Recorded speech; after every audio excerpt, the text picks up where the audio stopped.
want to be able to give value to many, many, many, many, many people. And I feel like at the one-to-one way we run You Legal, we can only do hundreds of people, really. Yeah. Maybe 1,000. Yeah. But with this membership model, I feel like there's no, like the sky's the limit on the number of people we can help. Hi, I'm Andrew Matner. In this episode of The Little Black Book, I'm joined by Sarah Bartholomeusz, Principal of award-winning law firm You Legal. You Legal is a new category of law firm providing commercial legal services to the Australian medical industry. Sarah's mission is to protect purpose-driven organisations to allow them to focus on making the impact they want in the world. She is a lawyer with heart, passionate about protecting business, and is a driver of change who has won a number of awards and is also the author of 3 best-selling books. In this episode, you'll hear about why she created You Legal and how it has disrupted traditional legal businesses, how a strong personal brand has helped the business scale. You'll also hear Sarah talk about how to stay connected with family whilst juggling a busy professional career and a business. She talks about the best way to work with and manage a remote team of individuals and the importance of understanding your business model as it relates to the achievement of your future goals. Welcome to The Little Black Book, a podcast for entrepreneurs by entrepreneurs who provide their first-hand experiences to help others learn and grow. This podcast is brought to you by Altitude Advisory. Altitude Advisory is a modern business advisory firm helping business owners build a better business for a better life. Favourite movie of all time? It's Aladdin. Aladdin. I love musicals. Yeah. I love a good love story. Yeah. And Aladdin ticks a lot of boxes for me. Yeah. I get goosebumps in that scene where Jasmine and Aladdin are flying through the sky on the magic carpet singing A Whole New World. Wow. Have you seen like the actual musical of it? Or Yeah, I actually took the kids out of school to go and see it. to go and see it. Wow, that's a big day out for them. I know. Do they love it as much It as was you? so exciting. Probably not, to be honest. Yeah. I also really like the new version, the 2019 version, where it's people rather than cartoon. Right. It's interesting how Disney are now moving in that space, aren't No, they? they are. They've done it for a few things. Yeah. I mean, The Lion King.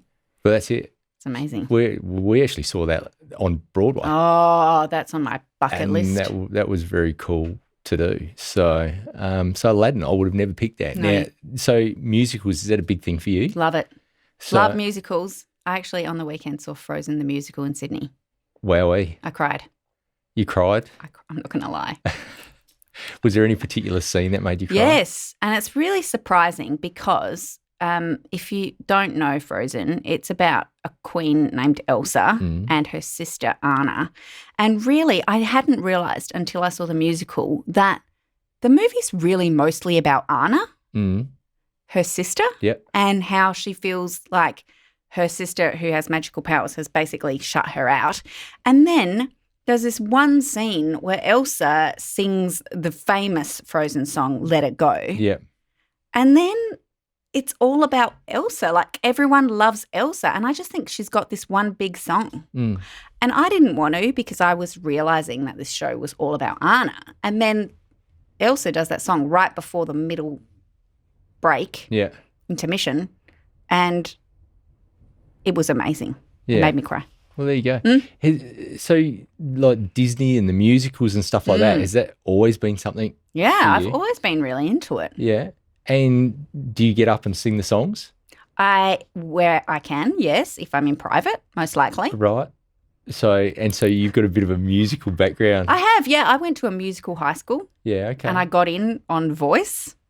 So, yeah, I had to audition and got in, and so was always surrounded by musical people in high school. A lawyer that can sing. Yeah, I don't think that's that unusual. I don't know. I don't know any other lawyers that sing. So well, you didn't know that I sung until just then. So. That's true. So maybe you do. Well, maybe I know more than I think I know. So with all this Disney thing, I'm a bit intrigued by this. Have you gone to like Disneyland? I can see you now walking around Anaheim Disneyland with all the princesses and all that sort of stuff there and being right in your element. Is that something on your list? Anaheim, Orlando, Hong Kong, Paris. you know. I can just see you I haven't been to Tokyo. I'd like to go that one. I can just see you barging the kids out of the way just for the photo shot with Anna I do and like Elsa. the photos. Yes, it's true. Cool. Do you have a book that as a child or a young adult that you had a real impact on you, and why? Actually, yes. I loved Robert Kiyosaki's book, Rich Dad, Poor Dad. That came up in another interview that we've just Really? had. Yeah. What is it about it that you... I don't know. So my parents were both public servants, Yeah. and money in our family was always something that was really hard to come by, and felt like it was like that money was hard. Yeah. And that jobs were hard to get, and if you got them, you were lucky and you had to keep them because it was hard to get a job. Yeah. And I grew up in the 90s, and so their approach probably was right for public servants at the time, that the interest rates were high and people were losing their jobs, and that was really stressful. Yeah. And I just loved the approach that I could get money to work for me. Yeah. And as soon as I started working, I started saving, and I bought my first house when I was 23, and kind of thought, this is the first step to my financial freedom. Yeah. And I think that really had a very big impact on me. Was it easy for you? You just describe your parents being, that public servant background, and quite often we can find, public servants have a public servant mentality as well, which is a very different approach to a business owner or an entrepreneur. Did you find it hard to break away from that? I find it hard to talk to them about it because they don't understand, and they can't understand it. Yeah. And I think, like when our monthly turnover is what they would earn in a year. Yeah. Unless you're a business owner, you just don't understand the amount of money that flows through a business, I think. And that doesn't mean that I get paid 12 times what they earned in a year. Yeah. But it's hard to talk. They can't counsel me about it or really understand it. Do you feel like that's a barrier between you? No, I don't think so. It's just difficult, isn't it? Just the relationship's different. Yeah. In that sense. Yeah. Yeah. I get it. My dad was a school teacher. Yeah. So, I get it, coming out of an environment, it's just a totally different thing, when you say, you got 20 staff or 50 staff or it's like, well, what's all that about? Yeah. And the amount of tax that we pay, is crazy. They just would just be like, what? Yeah. Cool. Travel. You're a bit of a traveller. I am. Do you have any particular travel experience that has had a massive impact on you? I took the kids to see the giant turtles lay the eggs in Bundaberg in January one year. Yeah. It was about 2 or 3 years ago now. And when we were flying back, we were on either Jetstar or Qantas, one of them. Yeah. And they don't do so much anymore, this program called Change for Good. Yeah. And they would talk about how they were collecting money for children. And Alex, who was 6 at the time, said, are they collecting money for me? And I said, no, they're collecting money for children who don't have library books and they don't have fresh water in their homes. And he said, oh, well, why wouldn't they have those things? And I thought, okay, it's time for you to have a travel experience that will show you this. Yeah. So I got asked to speak at a conference at Easter, so that same year in Fiji. Yeah. And I said, oh, can I bring my kids and my hubby? And they said, yep, fine. So we arrived in Fiji, and we were in the bus on the way to the resort, and Alex looked out the window and said, why is everything broken here, Mummy? And I thought, this is going to have so much impact on you and how you live your life when you get back to school, that it's that one. Yeah. Most impactful. Yeah. It's amazing when you go to countries, whether it be, Fiji or Bali or Vanuatu or any of these developing countries there, you can see the glitz and glamour of sitting in a really nice resort where, you're sort of divorced away, and then you can walk 100 metres out and it'd be completely different. And I think those sort of experiences about getting out and about is great for the kids in terms of their development, just to, just about the gratitude, about being thankful about what. Exactly. So have you found with that then with your kids, has that sense of gratitude or that understanding that people out there are doing it tougher than them or don't necessarily have the opportunities that they might have, is that something that they are now really starting to learn and develop and, I guess foster? Alex has joined the SRC. Yeah. And he did it on a platform as a waste warrior. Yeah. And as kindness being the most important value that he has. Yeah, cool. So I think they want to kind of spread that love. Yeah. And they also are at an extremely multicultural school. Yeah. And so I think it gives them a better relatability to kids who've come from different backgrounds to have been to different countries and understand that. No, it's really good to get them exposed and the different foundations for that sort of stuff. How do you then, with the experiences that you've had, how do you bring that back into your family environment to help teach them? We have a weekly family meeting. Yeah. And we talk about all of our... Did I give you our family meeting agenda? Oh, I've heard about it before, but do share. And so through that we have a weekly address, and that might be from any one of the four of us. Nicola often likes to talk about sharks. Yeah. She's an expert in that area. But either Dave or Alex and I will present on something that's happened, and it's often an update on a trip we've had or planning for future events that we're doing. So this year there's 4 family holidays booked, and each one of us is responsible for booking one of them. Wow. So the kids have been given a budget and they'll work with a parent on what they want to do at the locations that have been pre-arranged. Okay, so they've got to go and look up flights and experiences and all that sort of stuff, do they? They have to understand the budget for flights, and we'll do that together with them, yes. Wow, I love it. So it was actually Nicola that taught me about your family huddle. Oh, yes. So she's taken a real leadership role in that. She actually is an excellent leader. Tell us more about this whole travel stuff and the budgeting framework and how you come up with that. So the first plan, the first part of this plan was rolled out over the Christmas holidays, where the kids got given a day. They planned it roughly in terms of what they wanted to do. So we drove to Melbourne along the Great Ocean Road, and there were certain things they wanted to do along the way. And they each got given to be a leader of a day in like one and then the next one and then the next one. And I said Nicola was a great leader because there was one day we went to Sovereign Hill in Ballarat and she said, okay, what are we going to do today, everyone? Daddy, would you like to go panning for gold, or would you like to go and watch the sweets being made in the sweet shop? And Dave's like, the sweets being made. Mummy, would you like to go and make candles or pan for gold? And I was like, go and make candles. And then she said, Alex, would you like to pan for gold or go on a mine tour? And Alex was like, I'd like to pan for gold. And she's like, looks like we're panning for gold. But to even know, like, to include people as part of your leadership, and in the end she got where she wanted to go anyway for panning for gold. But so that was the first part of it, where they got to run a day. Yeah. And they didn't have to worry too much about the budgeting side of it. Yeah. Or where we were staying. Yeah. So, yes, the next phase is then budgeting, where we're staying and what we're doing. Yeah. Now, in terms of the kids, I know you've got a bit of a framework that you work with them about their money, or how they earn money, or what they do with that money. How does that work? We've recently moved to electronic bank accounts. Right. Because money was going missing. Right. Okay.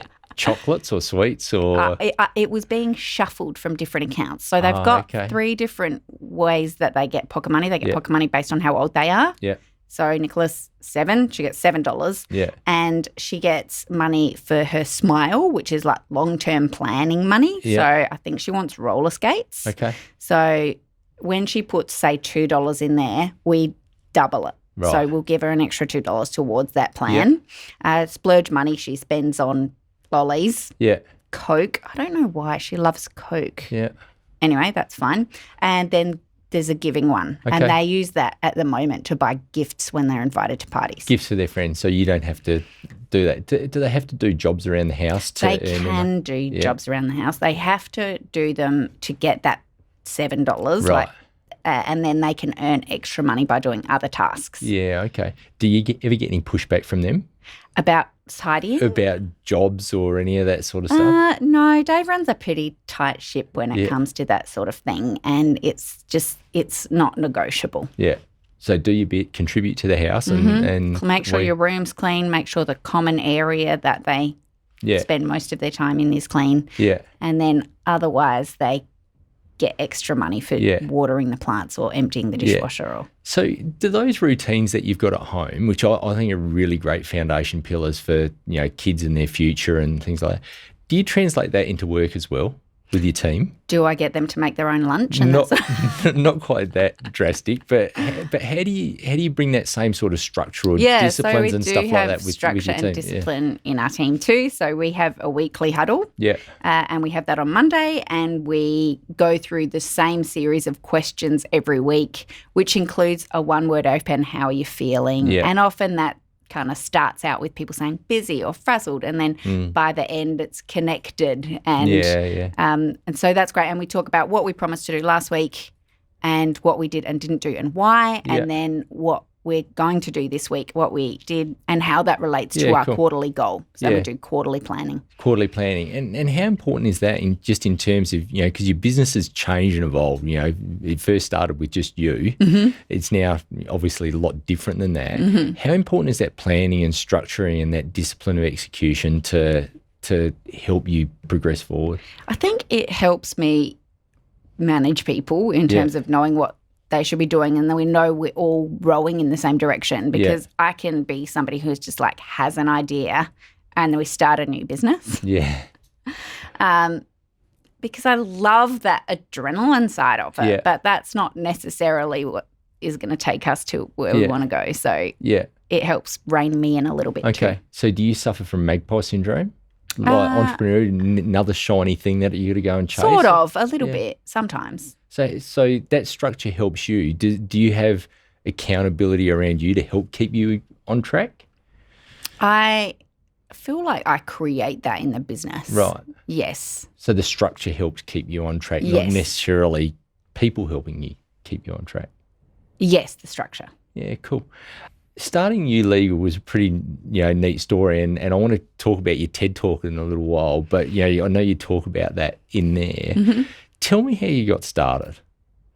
I had always worked in big companies and worked in 2 ASX-listed companies, and in the one that I worked in before I started YouLegal, they were in severe financial difficulty. And I knew that when I took the job. And one of my roles in that company was to help it be less in trouble by selling their non-core assets. Yeah. And so that was my main job, and for 4 years that's what I did. And then when I was pregnant with Nicola, I sold the biggest one, and I got the multi-million-dollar check in Sydney, and realised that I wasn't going to have a job for much longer, because that was the whole of what I'd been employed to do. So, I got made redundant. Yeah. 37 weeks pregnant or something. Wow. And I thought, actually, I could get a job in 6 months or 10 months or whatever, and thought starting my own business was actually less risky. Yeah. So I started YouLegal, well, I started SJB Legal the next day, basically, after I had got my payment. And it was just me. I had one client, and I could work flexibly. I was quite pregnant, so I couldn't sit down for a long time. Yeah. And I just loved it. And I thought, why don't more people want to work like this? Yeah. And so at the time, not many people were working flexibly. And I thought, after I came back to work, after having Nicola, that I had this influx of work, and I thought, I can't clear all of this. I need people to help me. Yeah. And found another lawyer to help me, and it sort of grew from there. I realised then I needed to change the name, because I didn't want it to be all about me. I didn't want people just to want to deal with me. Yeah. And it sort of just went grew from there. Yeah. Yeah. So, I mean, in doing this and I guess coming out of, big corporates and then starting your own thing, how important was it for you to do things differently, in terms of, the traditional legal models, it's all about billable hours and it's all about being at your desk and it's all about writing, advice papers or whatever it is or doing a deal. How important was it for you to offer something different to call it, your clients or to your team? I don't know that I really thought about doing things differently. I just was. I knew that as a client that when I dealt with senior lawyers, they just dealt with my issue and it actually worked out cheaper than the pyramid model of the big firm where the junior lawyers do all the work and then it kind of gets settled by the senior lawyer anyway. Yeah. So I thought, well, let's get senior lawyers in. And I also knew from my experience working in big law firms that if you're sitting at your desk for 60 hours a week churning on that pyramid, that the levels of anxiety and depression in my profession are so high. And I thought there's got to be a way out of this where clients can get huge value and what they need and lawyers don't have to be stuck and damaged by the work they do. Yeah. And has that been an important part then in the story of it being able to attract and keep good people? Yeah, we've had most of our team kind of come and stick around or they come and they go somewhere else and then they come back. Yeah. So it's been, I guess the culture now where we have been running a remote team for 7 years while people are doing that now and kind of were forced into doing it during the pandemic. Yeah. It's something that we were already experts in and have that culture and the high performance expectations where we're not seeing each other every day. Yeah. So how do you keep that on track? I know a lot of businesses through COVID when they were forced to go out and work remotely and saying, I don't know whether, Johnny or Jenny is actually doing what they're supposed to do. I don't know if I trust them. How do you develop or how have you developed that trust with a remote team to make sure that people are accountable, that they're doing what they're supposed to do or what they say they're going to do? Have you developed that as a CEO? I guess developing quite clear expectations, and if people don't meet them, then they don't stay. Yeah. And so we've got quite an amazing team culture of trust and responsiveness. Yeah. So we know if people are working, people tell you if they're taking a break and, they tend to do what they say they're going to do or they just don't stay around. Yeah. Does the team help you manage that? Like if you had an underperformer, if that makes sense, does the rest of your team call out that behaviour or help you manage around that or... Interestingly, I had a meeting this morning with one of my team and she said, I've just noticed this particular person that we've got a little bit of feedback on and I love them. Yeah. But do you want me to have a conversation with them? Yeah. And I was like, yes. Yeah. And so they're empowered to go and do that. Yeah. So how do they develop the relationships with each other that, we talk about feedback, good feedback, bad feedback. I think there's just feedback.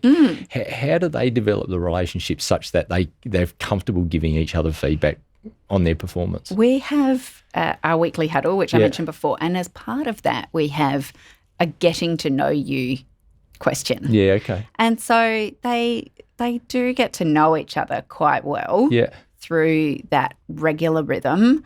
And I think you have to be relatively confident to work in my team anyway because I want people who are going to tell me I'm not doing the right thing. I don't just want people to say, that's a great idea, let's just run down this train track and see what happens. Yeah. So, by the sound, it's just all about developing those relationships and that culture where they feel empowered to have that chat. And they always want to be constantly learning and growing as well. So that helps, I think. No, that's really cool. Now, I know personally you've done some pretty cool things. You've done a TED Talk. You've even met Oprah Winfrey. I have. What's the coolest thing that you've done? Is it? I've just learnt today that you're singing at the Fringe as well. the Jackson show. What's the coolest thing that you've managed to do? I think actually I won a Telstra Business Women's Award when we were still in startup, and that opened up some incredible opportunities and doors for me to meet people. I met Oprah after that. Yeah. I launched my first book in Times Square after that. Yeah. I did my TED Talk. I was invited to that because they saw my speech for Telstra Business Women's Awards. So that was amazing. Yeah. But I do think that the gospel choir that I'm a part of that you just mentioned is probably one of the coolest things. Yeah. So yes, I'm in the Fringe this year. It's my third Fringe with Jackson versus Jackson, and we're called the Gospel Collective. The Gospel Collective. Yes. Charmaine Jones is the director, and she is a bit of a musical genius. She does all of the musical composition. Yeah. And then someone does the moves, and then someone does the lighting, and it's a very professional show, but then there's a volunteer choir at the back, and I'm in that. Yeah. And I love learning new things. I love music. I don't love dancing, but I will learn it. I think it's good for my brain, and I think it's good to learn to do new things. Yeah. And it's just so exciting. Yeah. So what's your favourite, if it's Jackson, I presume it's then about the Jacksons, like Janet Jackson, Michael Jackson, Jackson 5. Yeah. What's your favourite, I'll call it Jackson anthem or whatever you want to call it, that you sing? All of them are favourites. It's like choosing a favourite child, isn't it? Oh, I don't know. Everyone's got to have a favourite of some sort. I don't know. You go straight to the, you go to the ice cream, remember the Neapolitan ice cream, the strawberry, the vanilla and the chocolate. You always got to go for a favourite. Okay. Well, I do love the Janet Jackson medley. Okay. So I loved Janet Jackson in the 90s. Yeah. And so just being able to sing all of her songs in one song, all the best ones. Yeah. No, very cool. Yeah. You've written 3 books. I have. I can't believe that. So 3 books. Now, a couple of them are, I'll call it down a more traditional legal path. There's a third one called Kingpin. Yes, legal lessons from the underworld. Correct. Now, I'm fascinated by this because, I'm a big underbelly fan. Do you have a copy of that book? No, I don't. But now that I've seen it, I'm going to go and get it. Tell me about what we, want entrepreneurial people or entrepreneurial business owners learn about the criminal underworld.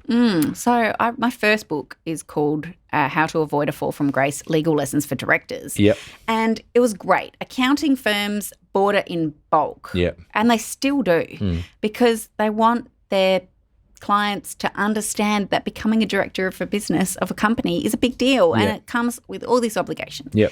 And I tried to make it fun to read and like with real life client stories and those sorts of things. But I was on a holiday with my family in Thailand and I was on the back of a tuk-tuk driving to an outlet store and I thought, how do I get people who aren't already interested in understanding risk interested in risk? Yeah.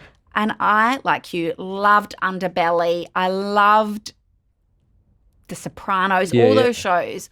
And I just thought, well, maybe if I wrote a book and explained what different drug dealers or kingpins did that was good in terms of growing their business, that was bad in terms of what brought them down, and what policies they essentially could have had in their business if they were doing that more formally, that would have protected them. Yeah.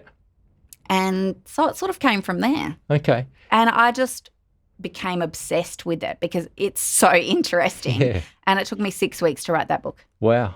So you just managed to smash it out. Smashed it out.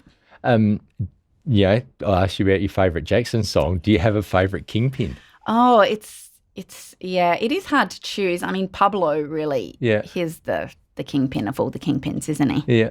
Okay. He's the first one who really used PR and marketing to get his product out there and get his message out there. Yeah. Yeah, that's very cool. So you got to go to El Chapo's trial. I did go to El Chapo's trial. And what was that like? In Brooklyn. Media everywhere, police everywhere. It was just even getting to the front of the building was intimidating. Yeah.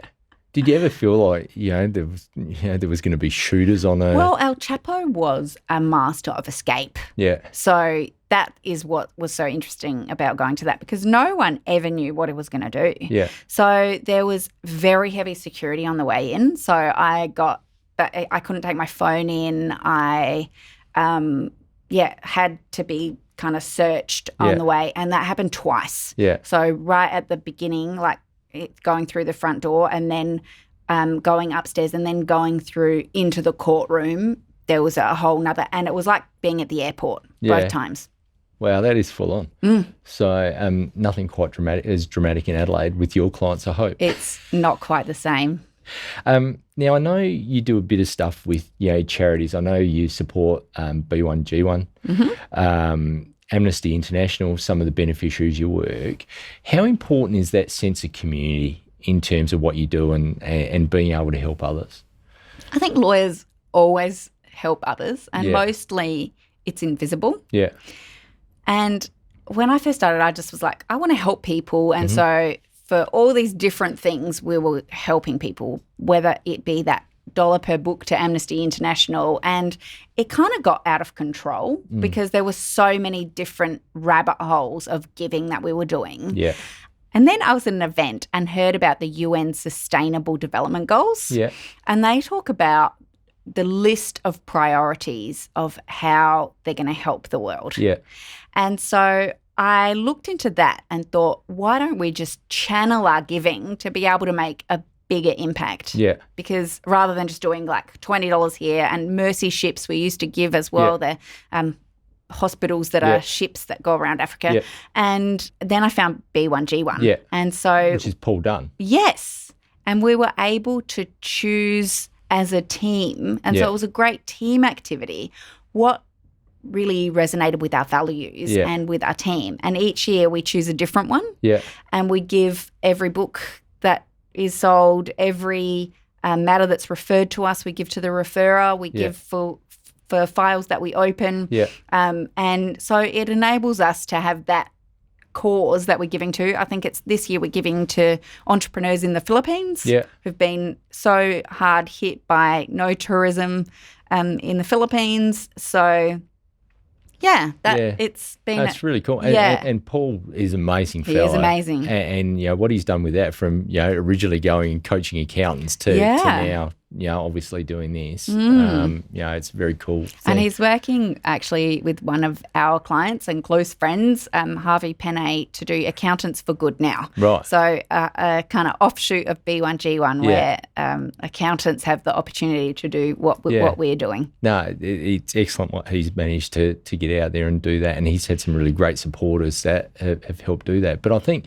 it's important we can spread our giving, like you said, so thinly. The focus of putting it into a key area actually then can make a much more material difference.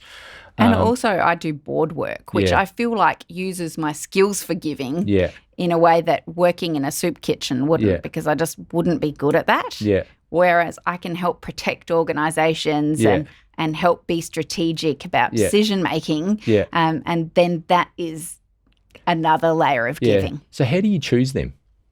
I guess I do it based on values and wanting to work with organisations that resonate with my values. Yeah. And I also am interested in where they're going and what the opportunities are for them that I can help with. Yeah. I just want to go back to the B1G1.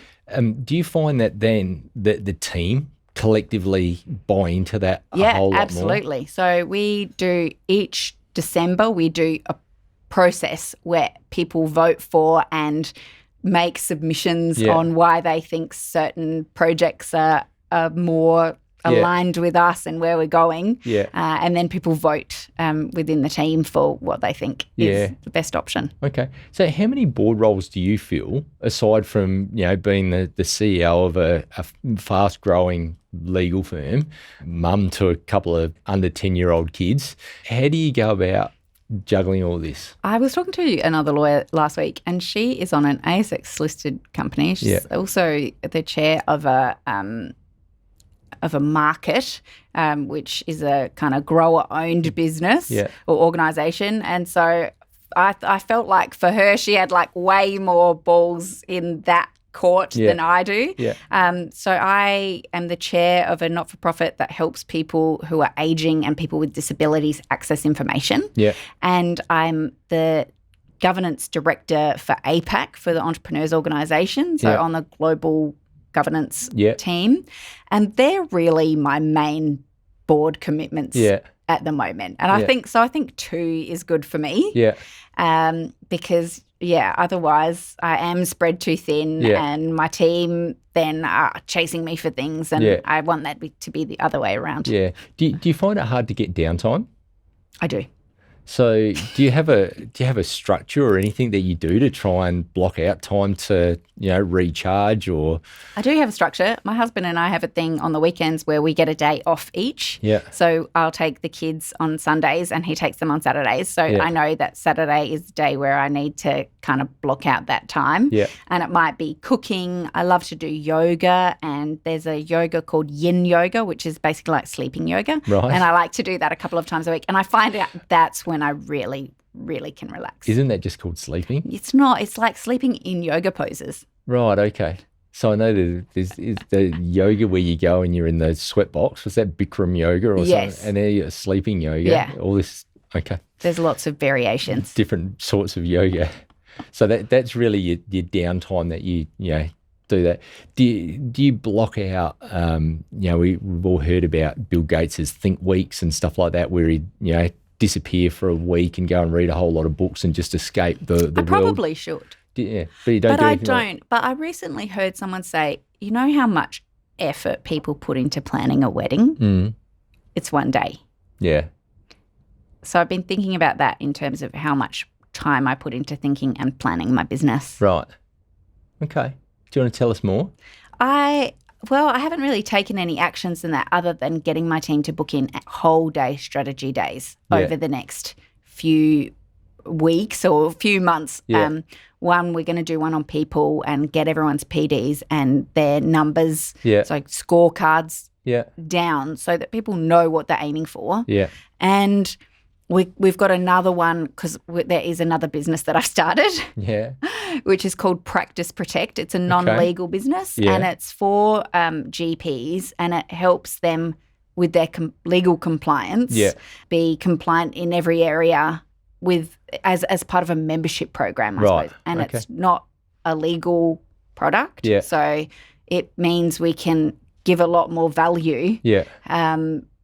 And the members give each other value. Right. So we need to book out a day to plan that in a bit more detail too. It's a bit like a forum or platform. It's actually got 12 units over a year, and they relate to different parts of the business that need legal compliance. Right. So there's the HR one, for example, is a whole quarter where there's doctor agreements, whether they be employment agreements or services agreements. There's nurses agreements, and then there's the admin side agreements.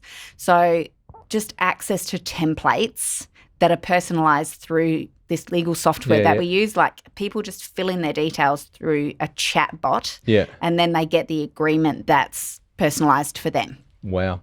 So you're using technology to help scale that? Yes. And do you have a CTO, Chief Technical Officer, that drives all that sort of stuff? My former EA has really grown into that role, and she is a tech native and is like, honestly, it's amazing what she's done in the last few months. She's created the website through Kajabi, which you can make the membership, like the units, quite easily. Yeah. And so she does the bot building. I do the agreement, and then she'll work out the questions that need to be asked and create that. And then we test it and kind of work through it together. Yeah. Okay. So is it mainly for GPs or does it? Only GPs at the moment. GPs? At the moment. I imagine it might be for specialists in the future, but they do have quite different needs. Right. Can it spread to other stuff, whether it be physios, dentists? Absolutely. We love working with allied health. Yeah. And they actually probably are more in need of a lower cost solution for all of this stuff. Yeah. They're definitely on the list. And they have similar compliance requirements. Yeah. No, that's really cool. What are some of the particular obstacles that you've had to face or that you've had to overcome in your, I guess, in your journey from a one-person startup to where you are now? I think when you're doing things differently, wherever it is, it takes time to educate people about that. Yeah. And so that has been a real obstacle for us in terms of educating the market about who you even are. Yeah. And I've heard Tammy Button from My Budget talk about that as well, because when she started her business, there was nothing like it. And so there was this huge education process that she had to go through so that her customers even knew that they should be her customers. Yeah. And it was a bit the same for us, I suppose. It takes a while for people to kind of figure out who we are and that we can help them. So you mentioned my TED Talk before, and what it is, it's a story on how to make something that was previously impossible possible. Yeah. And that it's the process that I went through to make You Legal possible. Yeah. So it's it's about just educating the market and just, I suppose, Telling sharing everyone. your storage and all that sort of stuff. And I suppose from that perspective, you having such a strong personal brand has helped the business grow around that as well. Do you find it hard to then differentiate the brand that is Sarah Bartholomeusz from You Legal? I think a lot of people would think that I am You Legal, Yeah. but I don't think it matters too much. Yeah. Okay. I don't imagine. I think it's very hard for legal firms to be separated from the practitioners, and it's very difficult to create it as a standalone business that has value without without you being part of the future of it. Yeah, okay. Because it's interesting, and I know that's always been a big challenge for lawyers because of this.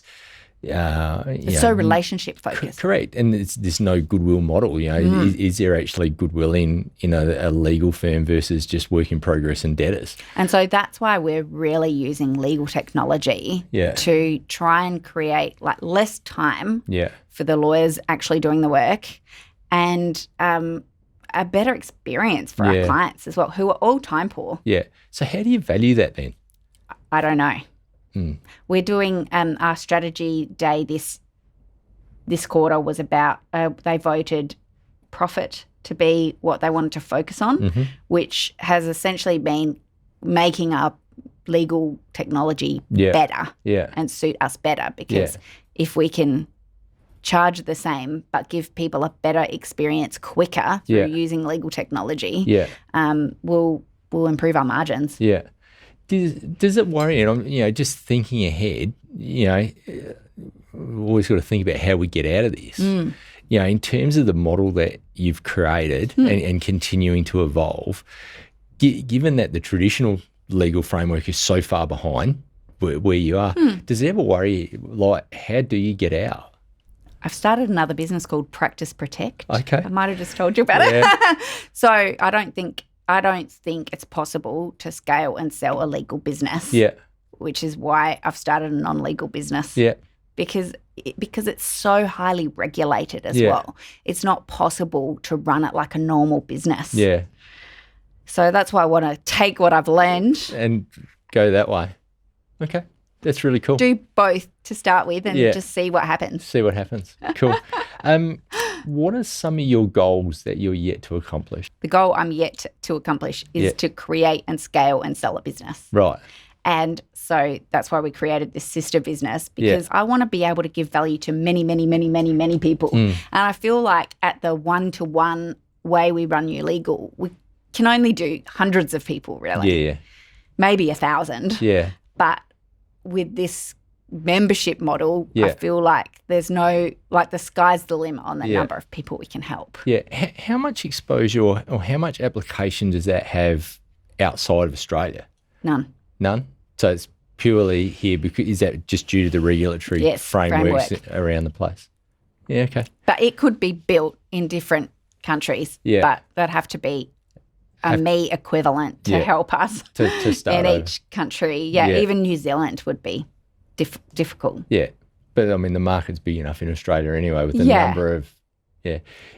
Have you thought, even though it's got application with Practice Protect outside of, the GPs, and, I'm just thinking of my, old buddy Rod Nixon, who just focuses on helping accountants.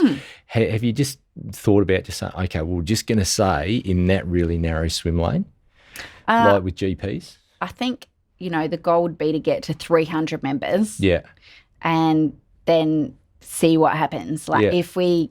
Yeah, I'd prefer just to do the same thing and repeat it and get more of the same people, because we get to know who really loves our product, and then we find more of those people because we know who they are. Yeah, cool. Rather than we do a lot of work with Allied Health through different coaching networks. Yeah. Rather than creating a whole nother product and then having to market and sell that. Yeah. Okay. Do you have a life motto? I really love the saying, the two most important days of your life are when you're born and the day you find out why. Yeah. By Mark Twain. Yeah. Because we feel like when we act for people who know their purpose and have a purpose that's higher than profit, that's where we can make the biggest impact. Yeah. So we can help them protect that so that they can just go and do what they are best at. Yeah. Yeah. Just enable them to go and do that. Yeah. Yeah, it's really cool.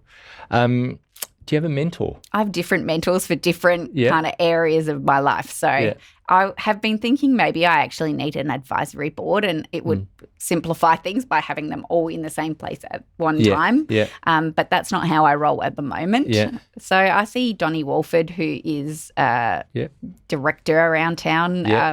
Behind closed doors. Yes, but I see her one-on-one about once a month. Yeah. And she... I need to have a nap usually after I see her because sleeping yoga. Yeah, she challenges me in different ways. I guess if I have a need, I'll seek someone out depending on what that is in the circumstances. Yeah. But you're also a member of EO. I am. Yeah. And so have you found that's helped you? Good question. I find just hearing about different people's experience in business is really helpful. So as a lawyer, I think we get caught in a really traditional way of thinking, even though it might not seem that way from the time we've spent together so far. Yeah.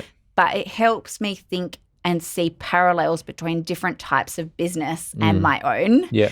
And I learn about their experiences with lawyers and what's good and what's bad as well, and can learn and grow from that. And it's how we, as a family, so my husband Dave's a member as well, get lots of different ideas for how we have even run our family. Yeah. And talking about Dave, he's also involved in the business too, isn't he? He runs our strategy sessions once a quarter, which is good because he gets different answers from people than I do, and he challenges me and he challenges people. It's how I started my podcast, a strategy meeting where he said, does anyone have any ideas of what Sarah could work on this quarter? Yeah.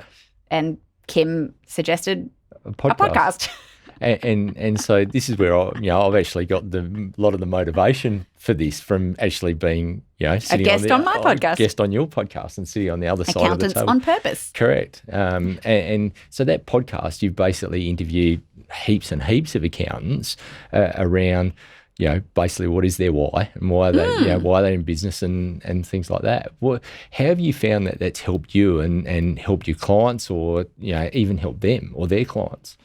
Well, it's helpful for me because people often ask who people should use as an accountant, and I can then send them the episode and say, this is like this. So you get to know what makes them tick and before you actually call them, which is really, really useful. Yeah. And we get a lot of our work through accounting referral partnerships. So it's been a great way to give back to accountants that give to us and find out what really they want out of life, which you don't often find out just having referral conversations. Yeah. So it's been really good. That's and really cool. You get to make people feel like a rock star for an hour, and that's nice too. It is. It's a lot of fun doing it. So thank you. This has been a lot of fun. Thanks for having me. Hi, I'm Sarah Bartholomeuz, the founder and principal of youlegal. Thanks for joining us on The Little Black Book.